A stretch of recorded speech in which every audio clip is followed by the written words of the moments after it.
In the second episode of Dandandan, we left off with Miss Ayase destroying the spaceship so her Okra-kun could escape. After the save, she gets to learn his name, and his real name is Ken Takakura. Named after the real superstar Ken Takakura, we also learned that she's a big superfan.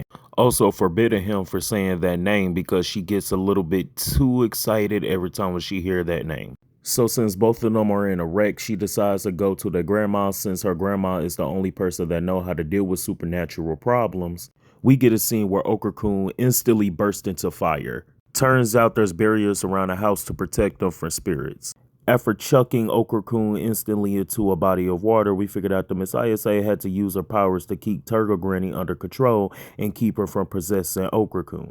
After discovering Ayase grandma is not home yet, her and Ken change clothes and have a heart-to-heart moment. We learned that Okra-kun is pretty much of a loner and that after Miss Ayase stood up for him in the classroom, he thought this might be a good chance to go be himself and try to make a friend. Now, after hilariously calling her the B word and figuring out his dinger ring is gone, both got interrupted by a doorbell sound. Ayase explained at her house her grandmother told her that they have two doorbells, one for normal people and two for evil spirits trying to introduce themselves inside their domain, which both of them scarily agreed that they should put the barrier back on, but first have to take Okra-kun out through the back door and out through the front gate again so he won't burst into flames. Now, after going outside and seeing that the sky is black like they just summoned Shinron, there's this weird monster that came in and introduced themselves. Okra-kun explains that there's an alien called the Flatswood alien.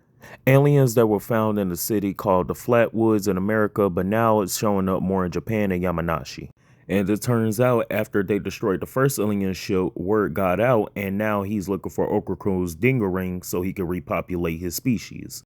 Also showing us that aliens and ghosts has the same properties due to their abilities. And while they were cornered, Ken has a brilliant idea.